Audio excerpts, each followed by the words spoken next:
From the 809 Restaurant and Lounge in the heart of Inwood, New York City, welcome to Inwood Artworks On Air. It's where we meet the musicians, filmmakers, writers, theater makers, and artists of all stripes who make their home in what we affectionately call Upstate Manhattan. I'm your host, Aaron Sims, and today we are turning our spotlight on local writer Alan Sidransky. Alan is an award-winning writer of novels and short stories who focuses on the personal experience of everyday people faced with extraordinary circumstances. As a member of a family ravaged by the Holocaust, he is determined to tell the stories of refugees and survivors he's known who have triumphed over oppression. His stories range from Hitler's Germany to Soviet Russia, from Trujillo's Dominican Republic to Castro's Cuba, to the struggles of two peoples in the Holy Land and beyond. He is the author of the Forgiving series, set in Washington Heights and the Dominican Republic, which has been described as a mystery wrapped in a history, wrapped in a love story. AJ's debut novel, as he's called sometimes, is in the series Forgiving Maximo Rothman, was selected as a finalist for Outstanding Debut Fiction by the National Jewish Book Awards in 2013. His novel The Interpreter is the first installment in a new Justice series, with a second installment due in 2022. We are thrilled to have him here today on this Artist Spotlight episode. Alan, welcome to Inwood Artworks On Air. How are you? I'm very well, thank you, and thank you for inviting me. I'm delighted to be here. Well, it's great having you, and everyone has been affected differently by the pandemic. I think that's the easiest way to say things. How did it affect you and your work? Did you find the social isolation allowed you to focus, or was it paralyzing, or how did you, or a little bit of both? A little bit of both, yeah. It's interesting, what effect the pandemic had on both my ability to write and my ability to promote a new novel. So my most recent novel, The Interpreter, was released on the 28th of March, 2020, which was a few days after the lockdown. And unfortunately, I don't believe that book sales, it's kind of empirical now, book sales did not proceed the way that people initially thought it would. The New York Times had an article recently about, how the pandemic affected book sales, and it was quite on point. People did not read as much as was expected. People were pretty much glued to the television. There were two things going on. There was a pandemic, and there was also this bizarre election. So there was not a lot of reading. But on the other hand, what the pandemic did provide for me as an independent writer, an independent author, is that I was able to reach audiences I might not have reached previously. And the reason for that is that, like most authors, I do book talks. And prior to the pandemic, as my wife calls it, the before times, you had to travel to where the readers were. So it pretty much limited you to being about within 100 miles of where you were. It was unusual for an author of my stature to be flown out to LA, for argument's sake. Most of my book talks were done here, in the greater New York area, and occasionally I would go down to Florida and do a week of book talks. But what the pandemic provided was a shift to Zoom, which allowed me to talk to audiences all over the country and also in Canada. So I was able to do book talks with people in California, Texas, Florida, Portland, Oregon, Toronto, up in Ontario, and this broadened my reach tremendously, and it did help to pick up sales for The Interpreter. At the same time, I was in the middle of re-releasing Forgiving Maximo Rothman. I had gone to a new publisher, and I wanted all of the books to have a uniform kind of look. So I had released the first two books in the Forgiving series previously, Forgiving Maximo Rothman and Forgiving Mariela Camacho, and I was about to release the third, Forgiving Stephen Redmond, which actually released in January. And this way we re-released the first two and then released the third. So it was kind of a similar type of pattern where, we were held back a little physically by the pandemic, but it did provide me the opportunity to reach out in a much farther geographic sense than I would have otherwise. Well, I think you've done admirably well being so prolific in getting the word out, what you can do, right? You do what you can do, right? Exactly. And I was curious if the Zooming and because like the book signings that aren't in person, Like were you like sending people copies of books through the mail, signed, and were you able to reach new audiences, let's say, in places you wouldn't expect that would be receiving you? Okay, so that's a very interesting question. So in terms of reaching out, Zoom is a very different experience than a personal book type of event. So personal book events, they kind of fall into different categories, as do the Zooms. When you go to do, whether you're doing it on Zoom or you're doing it in person, when you go to do a book event, you're either talking to an audience who has or has not read your book. So they're very different kinds of audiences. So for argument's sake, when I go to speak to an in-person audience or a Zoom audience where the audience has not read the book, the discussion tends to be more about the particular sort of issues in the book and the more broad-ranging general themes of the book than when I meet with a book group, which tends to be a little smaller, where everyone has read the book. In a book group, first of all, there's no spoilers, which is, you have to be careful because these are mysteries and thrillers, so you don't really want to give them away. But you do have to be careful about giving anything away. But what I find is that when you go to Zoom, the difference is that you're working on a shorter time frame. When I go to see groups, they usually schedule it for a loose hour, but truthfully, those book events tend to go anywhere from an hour and a half to 2 hours, if it's a good audience. It doesn't depend on whether they've read it or not. If the audience works, I don't just say thank you, goodbye. I mean, we continue talking until they're ready to stop. On Zoom, it's an hour. That's it. People do not have the mental energy to wrap around Zoom for more than an hour. And the truth is I also do webinars as part of my job. You can tell how things are going by watching the attendance on the bottom of the Zoom. If at 45 minutes or 50 minutes it starts to drop off, that's a sign. Wrap it up. I think everyone's learned that in the pandemic. Yeah. That's a hard, fast rule, I think. Yeah, it absolutely is. So Zoom, it's a different experience doing it on Zoom. In terms of sending books to people, that's been difficult. What we found is that we sell more e-copies, but we sell fewer print copies because, yes, when people come in person, they want the book with the signature.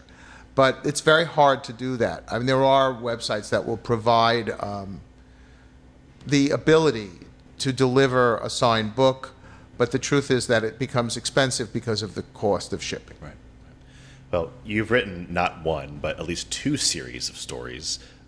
Forgiving Maximum Rothman was one we mentioned before, where you carry not only the voice of its character, but explore variations of the thriller genre.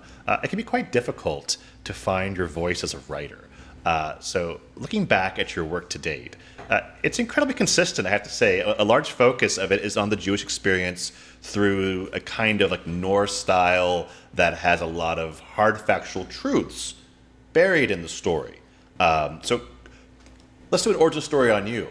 Going back to the beginning, when you first picked up your pen, we'll just say, because we're of a certain age, right? Right. And can you share what in your personal life prompted you to tell these captivating stories? Well, okay, I guess I'll start out by saying that I had always wanted to be a writer. And I'll tell you a couple of quick tales with respect to that. I was kind of a born storyteller. And when I was in the 3rd grade, I don't remember if it was winter vacation or Christmas vacation, but we came back from vacation and the teacher wanted every student to tell what they had done on vacation. So being as my last name starts with S, I sat in the back of the room because, I'm right there with you. Okay, Sims, I get it. That's how it was in those days. Yeah. It wasn't this kind of namby-pamby, sit wherever you want next to your friend. You were told, you said, yes, Right. ma'am. That's right. And you had to fill out a little card. I forget what they called those cards, but there was Murphy cards. You had to fill out a Murphy card, and this is where the teacher kept the Murphy cards, and you had to sit in your spot. Right. So they get to me, and the people had gone to Florida, they'd gone to Mexico, they'd gone skiing Gstaad, and they get to me, and where was I? I was at my grandmother's house for 5 days, with my sister. And so I can't tell this to the class. So I got up and I said, went with my family to Disneyland and gave a very complete account of our trip to Los Angeles. And about 2 weeks later, my mother was at a PTA meeting, and the teacher came over and said to my mother, "How was your trip to Los Angeles?" And my mother looked at her and said, "What are you talking about? What trip to Los Angeles?" So clearly I was a born storyteller, but I did not really start writing in earnest until I was past the age of 50. I had spent many years in the real estate finance business. And so for me, it was a lifelong dream to come to be a writer. And in terms of why I write and why I tell stories, well, I really, with giving proper credit, I have to give the credit to a friend of mine who's also a writer, and what she said to me once is that, she actually phrased it as a question: do I feel this? The need to write, does it have to come out of me? And the answer is yes, I have to write. So as per your previous question, did I write during the pandemic? Yes, I absolutely have been working on a couple of different novels, manuscripts, and the need is there. For me, it's extremely important. It's like breathing. I have to sit down and get the story out of me. Does the story work in my head? Yes, the story works in my head for long periods of time. It has to percolate there for a while. And while I'm writing it, I have to stop and think about it. And that's very important to my process. So the question is, to why is this important? Because to me, I feel that it's important for people to understand the experience of those who have faced these extraordinary difficult times, and who are completely in an unexpected fashion. I mean, whether you're talking about Hitler's Germany, or you're talking about Castro coming to power in Cuba, or if you're talking about life in the Dominican Republic under Trujillo, you're talking about a very similar experience. I mean, these are people who have to figure out how to proceed, how to get through this problem. And my feeling is, in general, that fiction, which is why I write fiction, and I've been asked this many times, why not write, nonfiction? Why not write memoirs? My feeling is that fiction puts the reader someplace that other forms don't. That when you read properly written, well-written fiction, you are in the character's head. You are feeling the same emotional experiences that the character is feeling. And that should help you to really understand the circumstances under which the character is struggling. And that's a lot more important in terms of connecting the reader to this far-off experience than, for argument's sake, a history book, or a nonfiction book that recounts facts and dates and times, or frankly, even a memoir.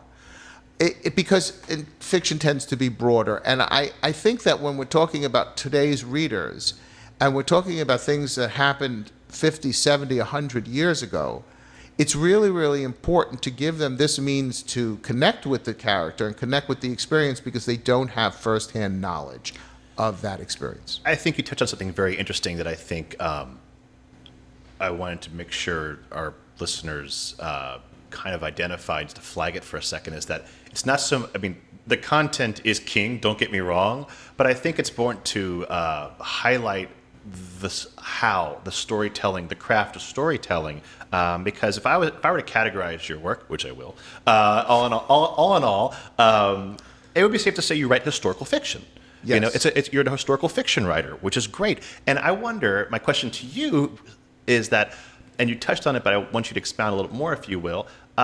I wonder if you feel there is a freedom to it that allows you to have the duality of using the framework of real life events and subject matter, obviously, accompanied with a unique story that's coming from you that provides a bit of safe distance for the reader.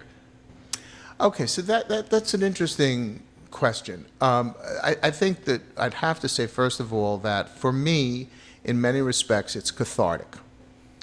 So specifically, let's talk about Forgiving Maximo Rothman, which was my debut novel. So first of all, why do I write about Jewish characters and Jewish experiences? Because that's my character, my experience. It's the world that I come from. At the same time, the question is, how much of a writer is in the writer's characters in terms of fiction? Well, the answer is that the writer is pretty much to some extent in every character. there's a little bit of you in each character. And that's why, for writers, there's this sort of running joke about how the characters live in our heads. And if we weren't writers, people would just say we were crazy. So the characters live there, and they percolate in you, and they become like a friend. So first of all, when you finish writing a book and you have to write the end, it's kind of sad, But getting back to Forgiving Maxwell Rothman, I grew up in a family where of my 4 grandparents, 3 of them lost 90% of their families, their extended families, and they're also their nuclear families in the Holocaust.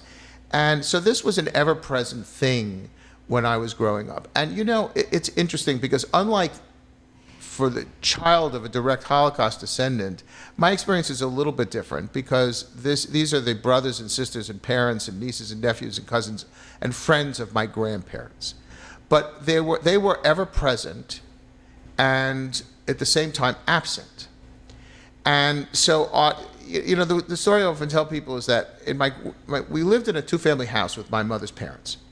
And so in my grandparents' apartment, which was on the first floor, there was a long hallway that went from the front door all the way down to the kitchen. And the rooms were off on the right. So in this long hallway, there were all these photographs that were framed, old photographs. And there were photographs of my grandmother's family and my grandfather's family. But my grandmother's family had come here in the 20s and 30s. And so they all lived within 5 blocks of us. And as I always tell people, you always had someone to play with, and you always had someone to fight with. So it was a very immigrant kind of experience to grow up this way. And but my grandfather's family, they only existed in photographs. And when you're little, who are these people? That's grandpa's brothers and sisters. Oh, so you get a little older, and you realize, how come grandma has brothers and sisters, but grandpas are in photographs? And, they died in Europe. And then you get a little older and you ask, how did they die in Europe? And the answer is they died in the Holocaust. And what's the Holocaust? Well, it was when the Germans came to kill all the Jews. And that's a little confusing. And then you sort of learn a little bit about the Holocaust from, the world and Hebrew school and whatnot. And you start to put 2 and 2 together. And it becomes, I don't want to call it a burden, but it's something you live with. It's not a burden. It has never been a burden to me. If anything, it has been a beacon to demonstrate to me how vigilant we need to be in the world to prevent this from happening. It's not just a matter of it happening to Jews. It's a matter of it happening to anyone. And so sadly that it has happened so frequently in the 75 plus years since the end of, or the official end of the Holocaust. So for me, and there's a lot of me in Forgiving Maxwell Rothman, I needed to tell this story because I needed to be able to reach readers. So first of all, with respect to Forgiving Maxwell Rothman, it's also important to understand that I had this one uncle, my grandfather's brother, who survived, and the way he survived was that he escaped from Europe to the Dominican Republic, to a place called Sosua, which many people, Jewish and Dominican, are not aware of because it was a footnote in the story of the Holocaust. Make a very long story short, under the agreement through the Avion Conference in 1938, Trujillo agreed to take up to 100,000 Jewish refugees. Only 854 refugees actually arrived in Sosua in the couple of years prior to the beginning of the American entrance into the war in 1941, but those 854 people did survive. And I did a lot of research, and I knew a lot about this because I was very close with this uncle. But what I realized was, as I sat down to want to tell this story, was that the story of 854 unhappy Jews with their wool clothing waiting to come to the United States during World War II would not carry a novel. There have been several nonfiction books, histories written about it. I can't I've read them, I needed to read them, but it does not draw in a reader in the way that a reader can relate to the experience that my uncle had, going from being a businessman in Czechoslovakia to being a farmer in a jungle. So I really wanted to tell this story, but I had to come up with a structure to tell it. And when I had moved to Washington Heights in 2004 with my family, and I came to realize, what I used to call, you call it, upstate New York, we call Washington Heights Sosua North. So and it had a lot of that going on, and I had become involved in the local community, and I really wanted to tell this story because I felt it was a really, really important story for people to tell, that it wasn't just a tragedy of gas chambers, that in fact this was a story where two very desperate groups of people came together and learned to help each other and live together in this very, very remote place in the Dominican Republic. So when I wrote this book, it was cathartic because I had done much research over the years, personal genealogical research, to find out what had happened to my aunts and uncles. And this gave me a way to tell their story. And there were moments in this, when writing this book, when I wept, because I was finally able to establish something in a very abstract way that had eluded my grandfather all of his life. For us, it's very important that that when someone dies, we have the ability to visit the grave once a year. My grandfather never had that. He had not one grave to go to, and he felt very incomplete. This is a part of our culture that's very important to us. This is sort of tending to the dead. And so when I wrote this book, and I wrote the chapter where Maximo finds out what has happened to his family, I felt like finally my aunts and uncles had a memorial. They had a memoriam. And what's interesting is that in Israel there's a museum that's dedicated to the Holocaust. It's called Yad Vashem. And Yad Vashem literally means a place and a name. So finally, my aunts and uncles had a place and a name that is memorialized forever, or as long as this book remains in print. Well, I think it's incredibly important to have that, and I think it carries through that not just the sentimentality of your own, heartstrings, but I feel like the storytelling, I said, within that framework I was trying to get before, is that I feel like you provide the reader a nice journey to take a safe harbor to understand history, to understand that even though they're fictionalized characters, there's a lot of truth and there's a lot of identity that you put in through your own family and friends and relatives that bring these characters to life, which I think is pretty wonderful. I want to touch on and talk a little bit about your current offering, The Interpreter. Sure. So the story centers around a 23-year-old GI, Kurt Berlin. You got to have a GI named Berlin. That was his real name. I know, There was a real Kurt Berlin. I'm saying, that's like going to central casting there. That's just, you couldn't plan that any better. So he left Austria via Kindertransport right before the Second World War, and he's recruited by the OSS to later return to Europe to aid the interrogation of the captured Nazis. That's the setup. But if that wasn't enough, because we're being good here, I'm just going to say he finds a deeply personal connection through his assignment. And I'm still going to say it's quite a thrilling ride because I want the listeners to go out and read the book. But I wanted to hear, where did the compelling idea for this story come from? Okay, so as is the case in Forgiving Maximo Rothman, the basic story that is presented in The Interpreter is true. So I want to take just a quick step to the side, which to say that Kurt Berlin A was a real person. He was married to my mother's cousin, and he had this incredible story of escape, which I heard, when I was a teenager.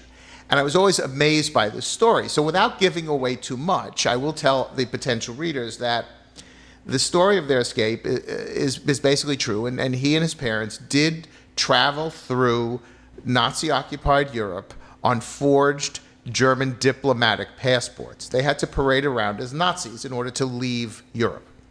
The way that this was funded was by them having smuggled large amount of gold out of Austria to Belgium just prior to the beginning of the war. And the story about the smuggling of the gold is very unique because, and I will only say this, it involves girdles. And it was absolutely true. So I was looking for the next book, and I wasn't sure which idea I was going to work on, but Kurt was already like 86 or 87 years old, and my wife said to me, you might want to do that next because who knows how long he'll be around. So he had 3 daughters. He's no longer with us, and he had 3 daughters who I'm very close with, and they gave their blessing to this. And again, it is a fictionalization of their story only in the respect that it is does not follow, there's more to the story than just their escape. So what's important to understand about the telling of this tale in The Interpreter, and what I really wanted to accomplish, harks back to what I said a little earlier, which is why fiction is so important. Excuse me. What I wanted the reader to get out of this story was that when they read the chapters where Kurt was the interpreter for the interrogation of a real-life Nazi SS officer by the United States intelligence services, I wanted them to feel the experience of what he was experiencing, having lived through the war, and now having to be nothing more than a vessel for the translation of this man's crimes to the English language.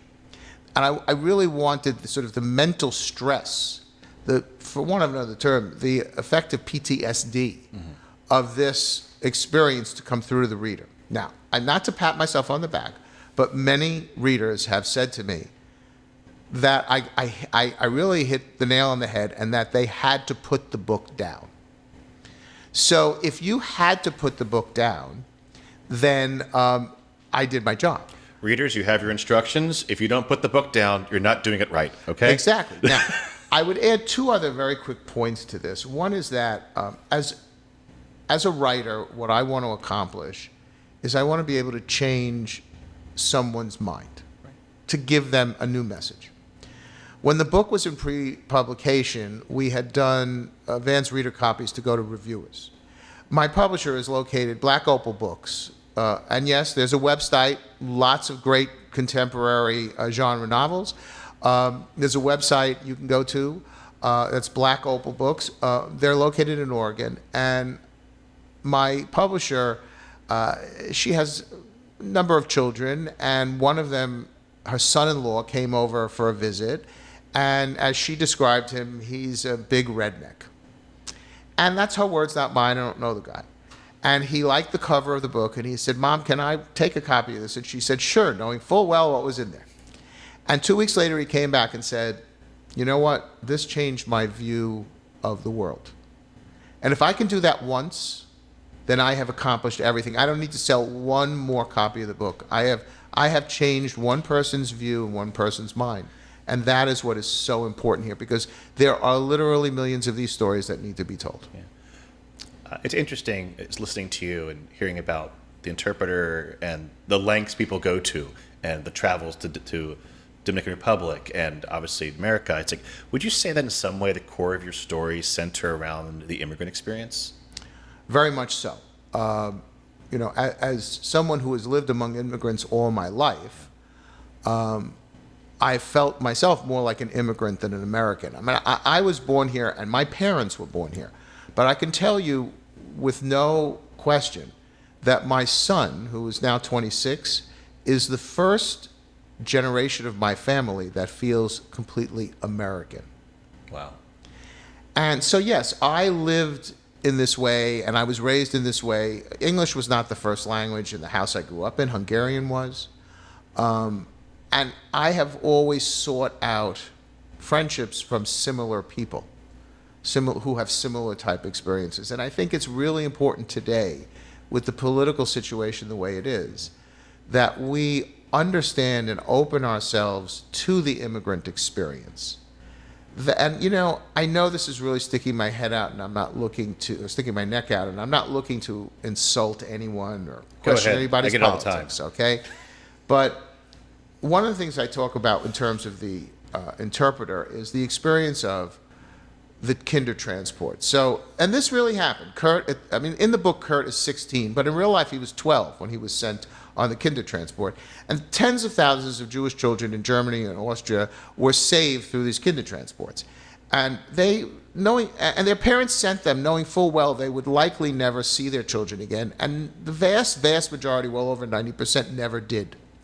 So what I say to groups when I discuss this book with them on Zoom is, and I'm watching for the drop-off, I tell them that, the experience of this German Jewish mother standing on a platform in Frankfurt or Berlin or Vienna or Dusseldorf, sending her child onto this train with a smile, holding back the tears, knowing full well that they'll likely never see their child again, is in essence no different from the Central American mother who has managed to scrimp together 100 single American dollar bills over a period of 10 or 20 years from tourists, and takes that money and puts it in the hand of their 15-year-old child and says, go to America and get to America and you'll bring me later, knowing full well that they will likely never see their child again.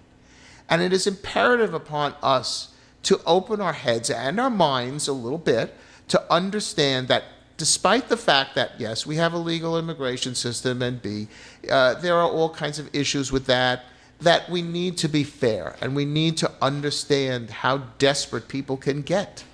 Living in a failed nation state is not in any essence any different than living in a fascist state. It is untenable, and you can't survive. So you have to go somewhere. And along that line, I always maintain about the immigrant experience that it is a lifelong conflict for an immigrant, because most immigrants, they have this idea of what life is going to be like when they go to the next place, which is usually America, and they're desperate to do this to improve their lives and the lives of their children and families. And then when they get here, they see how different it is than what they expected. And what they long for and yearn for is to go back to the place that they live, where they came from, their home. And for those who have the fortune to return, they often find that it's not the same. Yeah. That the place they left was a snapshot in time. And by the way, I kind of cover that in Forgiving Mariela Camacho, which, by the way, is my favorite of my books, and I highly recommend it.